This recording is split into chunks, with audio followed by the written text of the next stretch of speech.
Hey friends, welcome to Tori Talks TV. I'm Tori. And I'm Dr. S.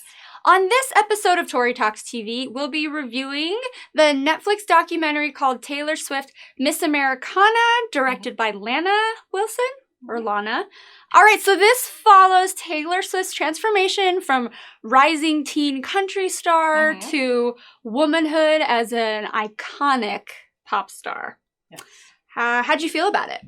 I really appreciated that she did this. I felt like it wasn't something that Taylor Swift needs to do. She has like 100 million, followers on her Instagram, and I don't feel like this was like a flashy, showy thing. It was just kind of like a visual diary. Sort of, that I really enjoyed. In fact, it starts with her kind of reading her very first diary from when she was like 13 years old.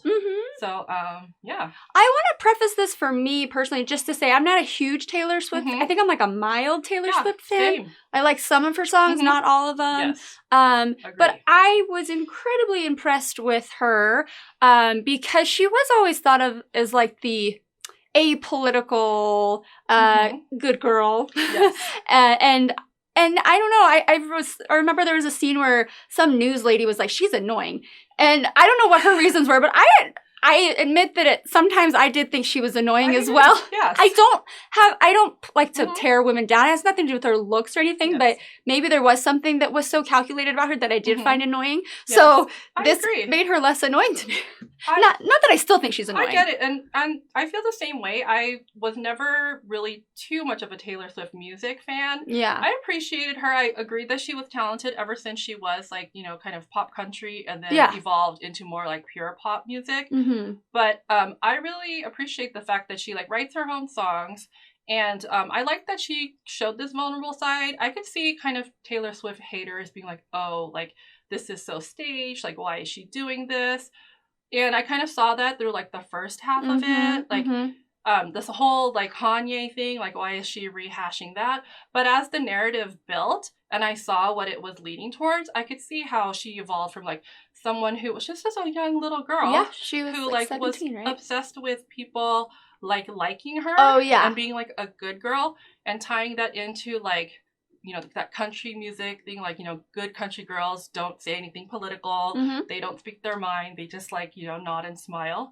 And then how like her history, the whole Kanye thing, and then the sexual assault case kind of led to her being unable to keep her mouth quiet anymore, especially when the Tennessee midterm elections were going on, and she was like, one of my favorite lines was when she said, like, I want to be on the right side of history. And she was like, I just can't stay quiet anymore. And I really appreciate that. She didn't have to do that. Yeah. And her people didn't want her to. It was her dad and two other guys. Yeah. They were like, no, please don't. You might lose like half of your fan base. And she was like, pretty much said, I can't live with myself if I don't do the right thing. Yeah. So she was emotional about it too. You could tell it was like, it's not like something she decided easily. It was something like she was like, I just have to. It was like eating at her. And I remember she said, I feel 200 pounds lighter after she did. And I want to mention her dad was against it, but her mom supported her. I love her mom and her dynamic and their relationship. Talk about like her best friend, like being her mom. I was kind of jealous of that, but but the scene where her mom, her publicist, and her were sitting there, and Taylor's about to send this Instagram post in that moment about being like speaking out against the Tennessee. I don't know what she was. Political figure. She was running for Senate. There you go. When they were just about to, she's like jumpy and antsy, and then they did it, and they were all like, "Oh my gosh!" It was just like raw, and we got to see that, and that was really cool. So she didn't just go like in a pompous way, like take that. She really thought about it, and it really was hard for her to do that. So that was kind of cool. I appreciate that. I remember when it happened in real life about a year ago, and I was like, that was really, like a big thing for somebody like Taylor Swift to do. There's so many celebrities out there who are like so popular, and they choose to remain neutral, which, I mean, respect your decisions as well, but that was a really risky thing. The other thing I was really impressed with was that she talked about like her eating disorders. Yeah. Which I never really thought about either, but then as she showed her pictures of like how thin she was and how like sickly she looked, I was like, she did look sickly. To be honest with you, I didn't notice. Well, I didn't. I just thought she was a really skinny. She's a tall girl. Yes. I just thought she was a tall, skinny girl. Yes. I had no idea she was starving herself. And now that you see because she looks great right now. Yeah. Like, so she was saying that she's like currently like a size 6, but back in those days she was like a 00. Yeah. And I think I didn't really. She was striving for that, right? I think until last year I saw the Reputation tour, also on Netflix, and she looked amazing. Yeah. And I just didn't really think about like comparing her side by side to the 10 years ago. And like, I mean, she just looks great. And just talking about like how she would fixate and have like body dysmorphia when people would say anything about her body, it was just like really like vulnerable for her to share all that stuff. So yeah, I agree. Well, when I thought she just happened to be a very tiny person, I thought she looked great. It's like whatever, but I thought that was naturally how she looked. So, you know, I mean, I don't know. That was really relatable. I mean, we're not even in the public eye, and women have trouble, you know, with their body image. So it's all this stuff that makes her more relatable because she just is so huge. She's like a sensation. Yes. And so to see all these moments, I don't know. I want to go back to the trial with the radio personality he put his hand up her skirt. And she was like, he sued her, but then she's like, countersues for $1, obviously not trying to get any money out of it. She knows she doesn't need money. On principle to like put it in the public eye. Yeah. But what really got me was when she was like, they believed me. Like, think about those people that they don't believe. Yeah. And, you know, she's like, I got really lucky. So I think, like you were saying before, that kind of changed her mindset. Like, I have to speak out. I have to say something. Exactly. So I'm really proud of her because we have watched her grow up. Yes. I remember when she first came out as a teenage country music star. And just, wow, who she became is like fascinating. Yes, definitely. And towards the end of the documentary, she kind of recaps by showing like how many incarnations she's had since her teen years, and makes a comment about how women have to constantly reinvent themselves to remain popular, whereas men never really thought have of to it. Do that. Never thought Same of that. Here, right? Yeah. And I like how she knows that, okay, she's 30 and her popularity might not last forever, and this is like the ripe time for actually her to use her like power and influence to have meaning in the world. Right. And hopefully, you know, create change. So right. It's just a really good glimpse into the highs and lows of being famous and successful.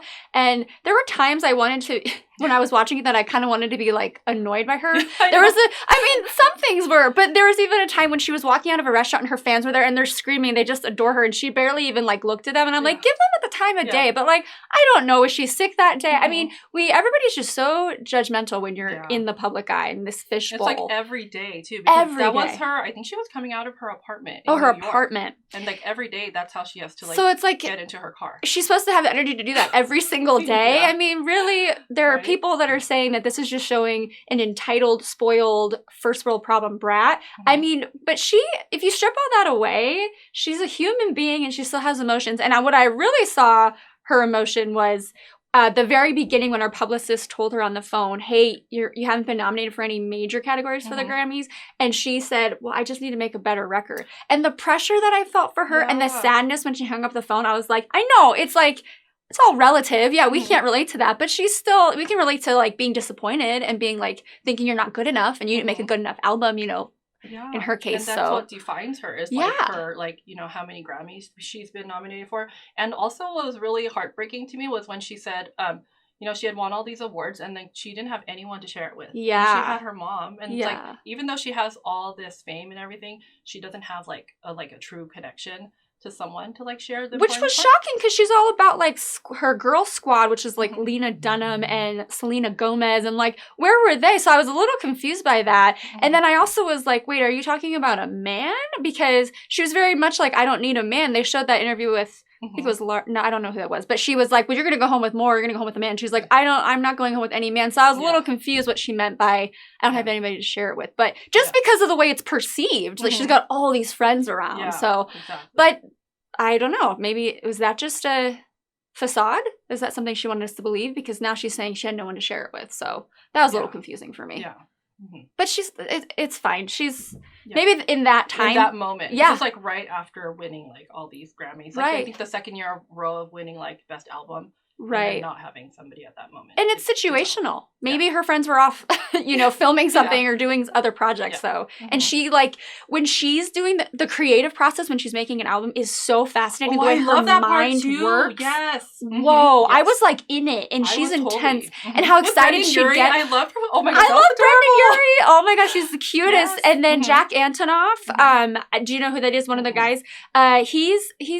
He was in the group Fun. He also dated Lena Dunham. I love him. I'm a huge fan of him as a producer. He's wonderful. But the way they would get excited when they could come up with the lyrics, it was so sweet to watch. That was one of my favorite things of this documentary too, is being a part of that creative process with her. And even when it was with her highs and her lows, when she used her music to work through what she was going through. Yeah. I felt like that kind of my favorite fly on the wall moments. Right, exactly. Yeah. I don't think that this should be anything where you're not supposed to walk away feeling sorry for her. You're supposed to walk away either feeling empowered or feeling proud or just getting a glimpse of what it's like to be a celebrity of her caliber. So don't take it too seriously when you watch this. No. I've heard some reviews. I'm like, how did you get that out of that? Yeah, and I of course, because there's a lot of people who are anti-Taylor Swift, and I get it, but I love that, she did deal with issues that real teenagers have dealt with, and or any young women, and she has hundreds of people who are connecting to her on her lyrics. So I love that she's sharing the behind the scenes vulnerable sides too, because it's just more ways that people can connect, and if you don't connect, you don't connect. That's fine. It's fine. It's entertaining. It's behind the scenes. Who doesn't love behind the scenes? Right? Well, I do.